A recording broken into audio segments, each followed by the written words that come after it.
చేసేటప్పుడు దొడ్డు బియ్యము మెత్తటి అన్నం వస్తుంది. నేను మా పిల్లలందరితో నేను భోజనం చేసిన మంత్రిగా.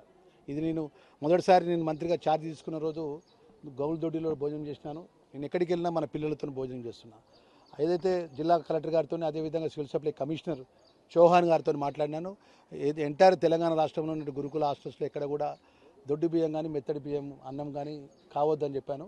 దానిలో భాగంగా గత 10 రోజుల నుంచి ఇక్కడ పిల్లలకు ఇబ్బంది అవుతుంది. తక్షణమే ఆ ఒక బియ్యాన్ని మార్చి సన్న బియ్యాన్ని ఇక్కడ తేవాలి, ఇక్కడ పిల్లలకందరికీ సన్న బియ్యం సరఫరా చేయాలని చెప్పడం జరిగింది. దానికి సివిల్ సప్లై కమిషనర్ గారు కూడా నాకు సాధ్యమైన తొందరగా ఆ యొక్క బియ్యం దొడ్డు బియ్యాన్ని తిరిగి వాపసు తీసుకొని వెళ్ళి ఆ మెత్తడన్నమయ్యే బియ్యాన్ని వాపసు తీసుకెళ్ళి సన్న బియ్యాన్ని కూడా సరఫరా చేస్తా అని చెప్పి మాట ఇవ్వడం జరిగింది. సార్ ఇక్కడ భూములన్నీ కూడా ప్రైవేట్ వ్యక్తులు వచ్చి ఇక్కడ కబ్జా పెడుతున్నారు సార్, ఇక్కడ షాపింగ్ కాంప్లెక్స్ కట్టుందని చెప్తే ఎంబడే కలెక్టర్ గారికి ఆదేశాలు ఇచ్చిన.